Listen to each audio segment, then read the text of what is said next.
Doctor साहब, liver cirrhosis की अगर हम बात करें तो मेरे ख्याल से ये जिगर की सबसे ख़तरनाक किस्म की एक बीमारी है। पहले तो मैं ये पूछना चाहती हूँ कि इसके कॉजेज़ क्या हैं, किस वजह से ये बीमारी हो सकती है और पाकिस्तान में कितनी तेज़ी से इसके केसेस रिपोर्ट हो रहे हैं। जी, लीवर सिरोसिस जो है, जिसे हम आम ज़बान में जिगर का सिकुड़ना कहते हैं, उसकी मुख्तलिफ वजूहात हो सकती हैं। वो काला यरकान, जिसे हम हेपेटाइटिस बी या सी कहते हैं, उसकी वजह से हो सकती है। अल्कोहलिक जो पेशेंट होते हैं, जिनकी अल्कोहल की कंजम्पशन बहुत ज़्यादा है, ठीक है, जो लंबे अरसे से अल्कोहल ले रहे होते हैं, उनके अंदर हो सकती है, जिसे अल्कोहलिक सिरोसिस बोलते हैं। या आजकल जो एरा है, वो आप जितनी भी स्टडीज़ हैं, वो फैटी लीवर डिजीज़ जो है उसके ऊपर चल रही हैं कि फैटी लीवर डिजीज़ की वजह से जो है वो जो सिरोसिस हो रही है, जिसको हम मैश सिरोसिस भी बोलते हैं। राइट। तो इसमें डेफिनेटली कॉजेज़ तो काफ़ी ज़्यादा है। पाकिस्तान में अभी तक जो ज़्यादा पेशेंट्स हैं वो हेपेटाइटिस बी सी से रिलेटेड ही रिपोर्ट होते हैं, क्योंकि हमारे जो पेरिफेरी में इतनी ज़्यादा अवेयरनेस नहीं है, लोग स्क्रीनिंग नहीं करवाते। मतलब हेपेटाइटिस अगर किसी बंदे को है तो शुरू में इसकी कोई अलामात नहीं होती, ठीक। लेटर ऑन जब ये क्रोनिक हेपेटाइटिस डेवलप हो जाता है तो वो उसकी वजह से पेशेंट्स के अंदर फिर लीवर सिरोसिस हो जाता है। आप हेपेटाइटिस बी और सी की बात कर रहे हैं? ठीक है। डेफिनेटली पाकिस्तान में liver cirrhosis can due to alcohol भी हमारे पास पेशेंट रिपोर्ट होते हैं, और इसके अलावा जो है वो अब डायबिटीज़ की वजह से भी, क्योंकि डायबिटीज़ की प्रेवलेंस भी बहुत ज़्यादा हो गई है पाकिस्तान में। एवरी थर्ड पर्सन, अभी जो रिसेंट डाटा है वो यही शो करता है कि every third person is diabetic. तो उसमें डायबिटिक्स में मोस्टली हमारे पास लोग भी वही हैं जो ओबीज़ हैं। तो ओबेसिटी इटसेल्फ जो है ना वो एक फैक्टर है फैटी लीवर डिजीज़ के लिए। तो जब मल्टीपल कॉमॉब्स कंबाइन होंगी, जिसमें डायबिटीज़ भी है, तो जो लीवर सिरोसिस है उसके केसेस ज़्यादा रिपोर्ट होना शुरू हो गए। ठीक है। तो डॉक्टर साहब, लिवर सिरोसिस एक दफ़ा होना शुरू हो गया तो इसके क्या सिम्टम्स पेशेंट में? लीवर सिरोसिस अगर हो जाए तो उसमें बेसिकली जो है ना लीवर के जो फंक्शन है, लीवर के जो सिंथेटिक फंक्शंस हैं, वो जो है ना लीवर नहीं कर पा रहा होता, जिसकी वजह से ऐसे पेशेंट्स के अंदर खून की उल्टी आना, काले रंग के पखाने आना, या पेट में पानी पड़ जाना, या मरीज़ का बार बार गनुदगी में जाना हो, इसकी अलामतें हो सकती हैं। अब जिगर जो है वो बेसिकली हमारी बॉडी के अंदर एक प्रोटीन बना रहा होता है जिसका नाम होता है एल्ब्यूमिन।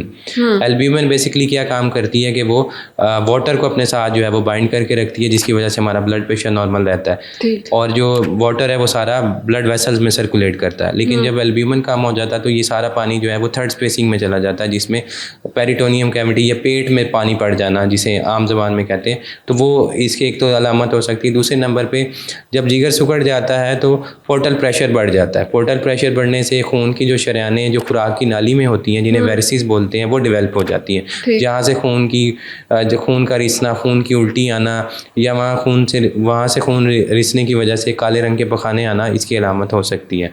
ऐसे मरीज़ जो हैं वो वक्त के साथ साथ जो हैं, एक तो इनके गुर्दे भी मुतासिर होते हैं, ठीक है। दूसरे नंबर पे ये बार बार बेहोशी के में भी चले जाते हैं, क्योंकि जिगर जो है वो हमारे टॉक्सिन्स को डिटॉक्सिफाई कर रहा होता है, अमोनिया को जो है वो यूरिया में कन्वर्ट कर रहा होता है।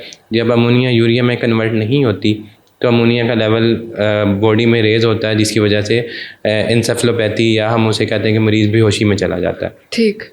डॉक्टर साहब, अगर हम लिवर सिरोसिस वाले लिवर की पिक्चर देखते हैं कहीं पर भी, गूगल पर या वैसे, तो उसमें जो लिवर है वो मुकम्मल तौर पर हमें डैमेज नज़र आता है, उसके सेल्स मुकम्मल तौर पर तबाह होना शुरू हो जाता है, वो बिल्कुल आहिस्ता आहिस्ता ब्लैक हो जाता है। तो ये क्या होता है इस वजह से? क्या ये मुकम्मल डिस्ट्रॉय कर देता है लिवर को? जी देखें, जिसमें जैसे कि मैंने पहले बताया कि इसमें मुख्तलिफ जो है ना पैरामीटर्स हैं जो लिवर को डैमेज करते हैं। हेपेटाइटिस की वजह से भी हो सकता है, अल्कोहलिक की वजह से भी हो सकता है। तो इसमें लिवर सिरोसिस में जो है ना वो जिगर बिल्कुल सिकुड़ कर छोटा रह जाता है, बिल्कुल सिकुड़, उसका साइज़ भी स्मॉल हो जाता है, और उसकी जो नॉर्मल जो उसके लिवर के सेल्स की नॉर्मल फंक्शनिंग होती है वो बिल्कुल ही ख़त्म हो जाती है, जिसकी वजह से जो लिवर का जो अपना बॉडी में काम फंक्शन था वो बिल्कुल डिस्ट्रॉय हो जाता है। और ऐसे पेशेंट्स के अंदर लिवर ट्रांसप्लांट के अलावा फिर हमारे पास कोई और पॉसिबिलिटी नहीं रह जाती। ठीक है, ये डैमेज को रिवर्स नहीं किया जा सकता? लिवर सिरोसिस जो है वो बिल्कुल रिवर्सिबल है, उसको हम दोबारा से नॉर्मलाइज नहीं कर सकते। अब इसमें हम प्रिवेंट कैसे कर सकते हैं इसको? देखें, अगर हम ग्रॉस रूट लेवल के ऊपर हेपेटाइटिस बी सी की स्क्रीनिंग करें, देखें हेपेटाइटिस सी के अंदर तो इतना मतलब जो है एडवांस ट्रीटमेंट आ गया कि अगर किसी को अर्ली स्टेज पे हेपेटाइटिस सी डिटेक्ट होता है और आप उसको एक सिंगल पिल देते हैं 3 मंथ्स के लिए, तो हेपेटाइटिस सी का वायरस हमेशा के लिए ख़त्म हो जाता है। दूसरे नंबर पे अगर किसी बंदे को हेपेटाइटिस बी नहीं है तो हम उसको वैक्सीनेट कर सकते हैं। उसकी जो वैक्सीनेशन है वो 3 डोजेज़ होती हैं। एक आज अगर किसी को लगी है तो एक माह बाद लगेगी, और एक उस डेट से 6 माह बाद लगेगी। तो वो उसको through out the life immunity देगी टू हेपेटाइटिस बी, मतलब वो हेपेटाइटिस Okay. बी को एक्वायर नहीं कर सकेगा। सही। तो इसमें हमारे जो है ना ग्रॉस रूट लेवल पे बहुत ज़्यादा काम होने वाला है। एक तो स्क्रीनिंग बहुत ज़्यादा इंपॉर्टेंट है, दूसरे नंबर पे ये स्टरलाइजेशन बहुत ज़्यादा इंपॉर्टेंट है। अब हमारा जो ज़्यादा पेशेंट इसमें है वो पेरिफेरी या गाँव देहात के लोगों का रिपोर्ट होता है जिनको है। हेपेटाइटिस बी या सी है। और अब उनका अवेयरनेस नहीं है। एक तो उनको अवेयरनेस नहीं है, स्क्रीनिंग नहीं करवाते, दूसरे नंबर पे जिन सेटअप्स पे वो जाते हैं, मतलब कोएक्स के पास जाते हैं, वहाँ एक ही नीडल को बार बार यूज़ किया जाता है, मतलब एक पेशेंट से दूसरे पेशेंट पे लगाएं।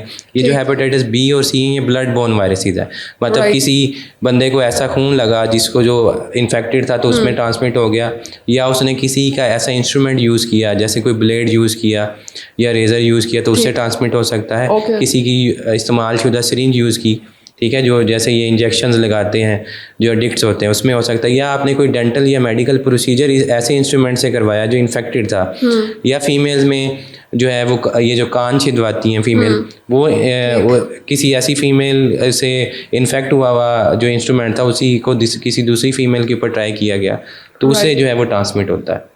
तो कुछ लोगों में ये मिथ्स है कि शायद ये हेपेटाइटिस बी या सी जो है ये शायद खाने पीने की चीज़ों या पानी से फैलता है, तो ऐसा नहीं है।